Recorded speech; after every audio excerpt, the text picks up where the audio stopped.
اعوذ باللہ من الشیطان الرجیم بسم اللہ الرحمن الرحیم۔ سامعین و ناظرین کرام، السلام علیکم ورحمۃ اللہ وبرکاتہ۔ جماعت احمدیہ کے دوسرے خلیفہ حضرت مرزا بشیر الدین محمود احمد رضی اللہ تعالیٰ عنہ کی ملی خدمات پر پروگرامز پیش کرنے کا سلسلہ جاری ہے۔ یہ کہ آپ نے متحدہ ہندوستان میں مسلمانوں کے حقوق کے تحفظ کے لیے، ہندو مسلم اتحاد کے لیے، ہندوستان کی آزادی کے لیے اور قیام پاکستان کے لیے سخت محنت کی، اور نیز یہ کہ آپ کی مسلسل درد بری دعاؤں، انتھک محنت اور جماعت احمدیہ مسلمہ کی قربانیوں سے پاکستان مارد وجود میں آیا۔ اس سے قبل اس مضمون پر 19 پروگرامز پیش کیے جا چکے ہیں۔ یہ سلسلہ کا 20واں پروگرام ہے۔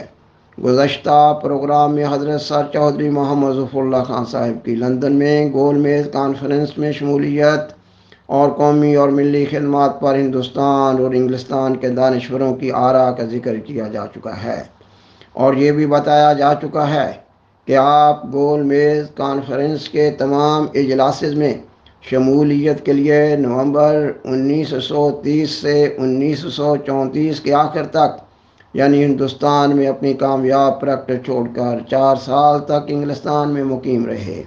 اس کا مطلب یہ بنا کہ حضرت سر چودھری محمد ظفر اللہ خان صاحب نے نومبر 1930 سے 1934 کے آخر تک کے عرصہ کا زیادہ وقت قوم و ملت کے مفاد کی خاطر انگلستان میں گزارا۔ آپ کے اس قیام کا بنیادی مقصد گول میز کانفرنسز میں شمولیت اختیار کرنا تھا۔ آپ کی گول میز کانفرنسز میں شمولیت کا دائرہ کار صرف یہ نہ تھا کہ آپ صرف اور صرف گول میز کانفرنسز کے انعقاد کے دنوں میں ان کانفرنسز میں شامل ہوتے تھے، بلکہ آپ کے انگلستان میں قیام کا مقصد انگلستان کے ارباب سیاست، ارباب اختیار اور ارباب اقتدار سے میل جول رکھتے ہوئے انہیں ہندوستان کے مسلمانوں کے حقوق کے تحفظ اور آزادی ہندوستان کے لیے مسلسل احساس دلائے رکھنا تھا، اور آپ اپنے انگلستان میں قیام کے دوران ممکنہ ذرائع ابلاغ کے ذریعہ بھی مسلمانوں کے حقوق کے تحفظ اور آزادی ہندوستان کے لیے اپنی آواز بلند کیے ہوئے تھے، اور انتہائی مجبوری کی حالت میں آپ وقتاً فوقتاً ہندوستان تشریف لاتے تھے۔ جیسا کہ گزشتہ پروگرام میں بیان کیا گیا ہے کہ آپ 26 تا 28 دسمبر 1931 کے منعقد ہونے والے مسلم لیگ کے سالانہ اجلاس دہلی میں شامل ہوئے اور حضرت امام جماعت احمدیہ کے نوٹس سے تیار کردہ مضمون کو خطبہ صدارت کے طور پر پیش فرمایا۔ گزشتہ پروگرام میں آپ کے اس خطبہ صدارت پر ہندوستان کے بعض اخبارات کی آراء کا ذکر بھی کیا گیا ہے۔ آج کے پروگرام میں زمانہ گول میز کانفرنس یعنی نومبر 1930 سے 1934 کے آخر تک ہندوستان کے مسلمانوں کے سیاسی حالات پر ایک جائزہ پیش کیا جا رہا ہے۔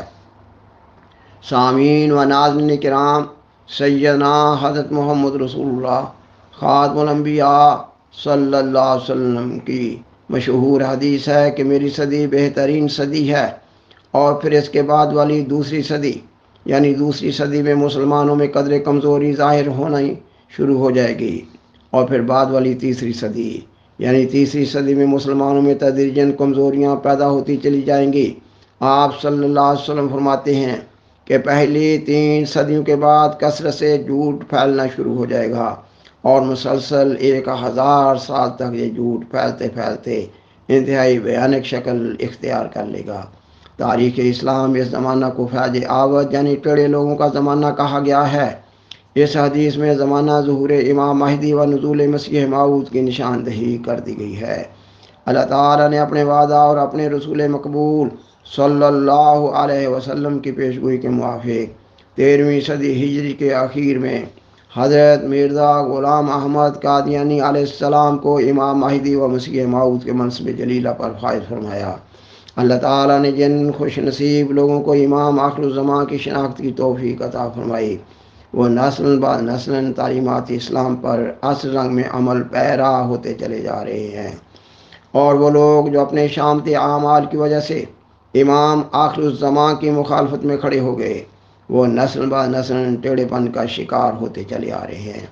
اس حقیقت سے انکار نہیں ہے کہ ہر قوم میں ہر زمانے میں کچھ شرفا موجود ہوتے ہیں، مگر بعض اوقات بعض اقوام اس حد تک بگاڑ کا شکار ہو جاتی ہیں کہ قوم کے موجود چند شرفا باوجود اپنی انتہائی کوشش کے قوم میں بہتری لانے میں بے بس نظر آتے ہیں۔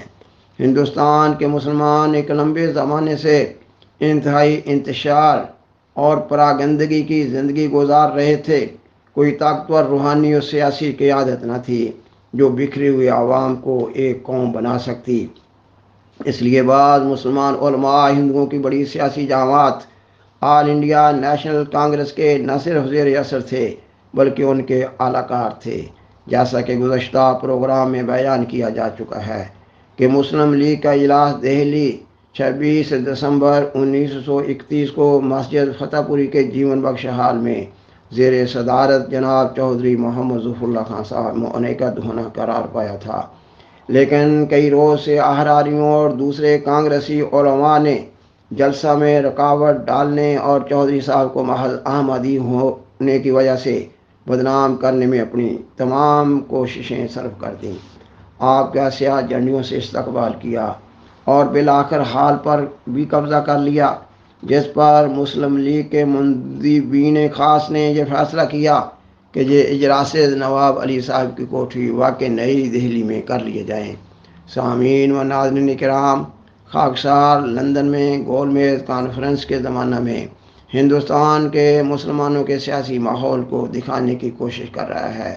اس وقت ہندوستان کا مسلمان بمنزلہ اس مردہ کے تھا جو زندہ ہونے کے لیے تیار نہ ہو رہا تھا۔ چنانچہ اخبار تازیانہ ریویو نے اپنی اشاعت 30 نومبر 1932 میں لکھا کہ مسلمان کبھی بھی ترقی نہیں کر سکتے۔ ان حالات سے مایوس ہو کر قائد اعظم محمد علی جناح نے ہندوستان کی سیاسی زندگی سے کنارہ کشی اختیار کرتے ہوئے انگلستان میں ہی بود و باش اختیار کرنے کا فیصلہ کر لیا، اور ڈاکٹر سر محمد اقبال صاحب گول میز کانفرنسز کی کارروائی کے دوران ہی استعفیٰ دے کر ہندوستان چلے آئے۔ ان حالات کا نقشہ تاریخ احمدیت جلد 6 کے صفحہ 2 تا 4 پر اس طرح کھینچا گیا ہے کہ بھائی ہمہ مایوسی اور نا امیدی کے اس دردناک ماحول میں نظر بیتابانہ اور مضطربانہ طور پر قادیان کی طرف اٹھتی تھی، اور وہاں روشنی کی ایک امید افزا کرن موجود پاتی تھی۔ چنانچہ ذیل میں بعض اہم آراء و افکار درج کی جاتی ہیں جن سے جماعت احمدیہ کی اس خصوصی شان کا اندازہ کرنے میں آسانی ہو گئی۔ نمبر 1، مراد آباد کے ایک مشہور مسلمان مصنف جناب اشفاق حسین صاحب مختار، سابق میونسپل کمشنر مراد آباد نے اپنی کتابچہ خون کے آنسو میں لکھا، جماعت اور بھیڑ کا فرق۔ احمدی جماعت ہیں، ہم 7 کروڑ تو ہیں، لیکن ہم 7 کروڑ آدمیوں کی بھیڑ ہیں، یعنی ہجوم ہیں۔ ہم اپنے آپ کو جماعت نہیں کہہ سکتے، البتہ احمدی صاحبان اپنے آپ کو جماعت کہہ سکتے ہیں کیونکہ ان کی تنظیم اچھی ہے۔ مشہور عربی مقولہ ہے، ید اللہ علی الجماع، یعنی اللہ کا ہاتھ جماعت کے اوپر ہوتا ہے، یعنی اللہ ان لوگوں کی مدد کرتا ہے جو تنظیم کر کے اپنی جماعت بنا لیتے ہیں۔ خدا بھیڑ کی مدد نہیں کرتا، کیونکہ ہم بھیڑ ہیں، اس لیے خدا نے اپنا مددگار ہاتھ ہمارے اوپر سے اٹھا لیا۔ تنظیم اگر ہو تو تھوڑی سی جماعت بھی دنیا میں تہلکہ ڈال دیتی ہے، اگر تنظیم نہ ہو تو 7 کروڑ تو کیا بلکہ 70 کروڑ بھی ذلت کی زندگی بسر کرتے ہیں۔ نمبر 2، اس وقت مسلمان سیاسی ابتری و انتشار کا شکار تھے۔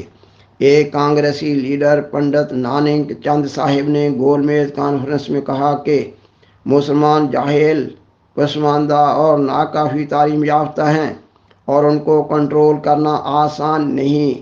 دنیا کی تاریخ میں یہ پہلا واقعہ ہے کہ حکومت کی باغ ڈور ناخواندہ فرقہ کے ہاتھ میں دی جانے لگی ہے۔ نمبر 3، جماعت احمدیہ کے مشہور معاند اخبار زمیندار کے ایڈیٹر جناب مولوی ظفر علی خان صاحب نے جماعت احمدیہ کی ترقی اور عروج و اقبال کا اقرار کرتے ہوئے لکھا، یہ ایک تناور درخت ہو چلا ہے، اس کی شاخیں ایک طرف چین میں اور دوسری طرف یورپ میں پھیلتی ہوئی نظر آتی ہیں۔ سامعین و ناظرین کرام، خاکسار تاریخ احمدیت جلد 6 کے صفحہ 22 تا 24 کے حوالے سے بیان کرتا ہے۔ تاریخ احمدیت میں راؤنڈ ٹیبل کانفرنس اور مسلمان کے عنوان کے تحت لکھا گیا ہے کہ 22 فروری 1932 سے راؤنڈ ٹیبل کانفرنس کی ایک سب کمیٹی وائسرائے ہند کی صدارت میں جاری تھی، جس میں فرقہ وارانہ مسائل کے تصفیہ اور اساسی حقوق اور برطانوی ہند اور ریاستوں کی مذہبی آزادی سے متعلق اہم امور زیر غور تھے۔ اس موقع پر مسلمان ہند دو حصوں میں بٹ گئے۔ مسلمانوں کے ایک طبقہ کا خیال تھا کہ جب تک ہمارے حقوق کا فیصلہ نہیں ہوتا ہمیں اس کا بائیکاٹ کرنا چاہیے۔ دوسرا گروہ کمیٹی کا پرجوش حامی تھا۔ حضرت خلیفۃ المسیح ثانی رضی اللہ تعالیٰ عنہ نے راؤنڈ ٹیبل کانفرنس اور مسلمان کے عنوان سے ایک مفصل و مدلل مضمون میں مسلمانوں کو رائے دی۔ آپ لکھتے ہیں کہ میں ان دونوں گروہوں کو نیک نیت اور مسلمانوں کا خیر خواہ سمجھتا ہوں، لیکن میرے نزدیک یہ دونوں گروہ غلطی پر ہیں، اور اس نازک موقع پر ہمیں اس سے زیادہ غور و فکر کی ضرورت ہے جس قدر کہ اس وقت مسلمان کر رہے ہیں۔ ہمیں اس امر کو یاد رکھنا چاہیے کہ ہندوستان کی تاریخ قریب میں مسلمانوں کے حقوق طے کرنے کا موقع دوبارہ نہیں آئے گا، اور یہ کہ اگر ہم آج غلطی کر بیٹھے تو ہمیں اور ہماری اولادوں کو اس کا خمیازہ بھگتنا پڑے گا، اور گو ہم اپنے آپ کو قربان کرنے کو تیار ہوں۔ ہمیں کوئی حق حاصل نہیں کہ اپنی اولادوں کو قربان کر کے غلامی کے توقوں میں جکڑ دیں۔ ہمیں یہ بھی یاد رکھنا چاہیے کہ ہندوستان کے مسلمانوں کا سوال 2-4 ہزار آدمیوں کا سوال نہیں، بلکہ 8-9 کروڑ آدمیوں کا سوال ہے، اور پھر ہندوستان کے مسلمانوں کا سوال نہیں بلکہ کل دنیا کے مسلمانوں کا سوال ہے، کیونکہ اس وقت دنیا کے مسلمانوں میں سے سب سے زیادہ بیداری ہندوستان کے مسلمانوں میں ہی ہے، اور ان کی موت سے عالم اسلام کی سیاسی موت اور ان کی زندگی سے عالم اسلام کی سیاسی زندگی وابستہ ہے۔ کیا اس قدر عظیم الشان ذمہ داری کی طرف سے ہمیں لاپرواہی کیا اس قدر عظیم الشان ذمہ داری کی طرف سے ہم لاپرواہی کر سکتے ہیں؟ اسلام تو کیا، اگر ہم میں انسانیت کا ایک خفیف سا اثر بھی باقی ہے تو ہم ایسا نہیں کر سکتے۔ خاکسار بیان کرتا ہے کہ آپ نے اس مضمون میں مسلمان رہنماؤں پر زور دیا کہ وہ راؤنڈ ٹیبل کانفرنس کی سب کمیٹیوں کا بائیکاٹ کرنے کے بجائے ان کمیٹیوں میں شرکت کریں اور بات چیت سے اپنے مسائل کا حل تلاش کرنے کی کوشش کرتے رہیں۔ سامعین و ناظرین کرام، یہ مضمون ابھی جاری ہے۔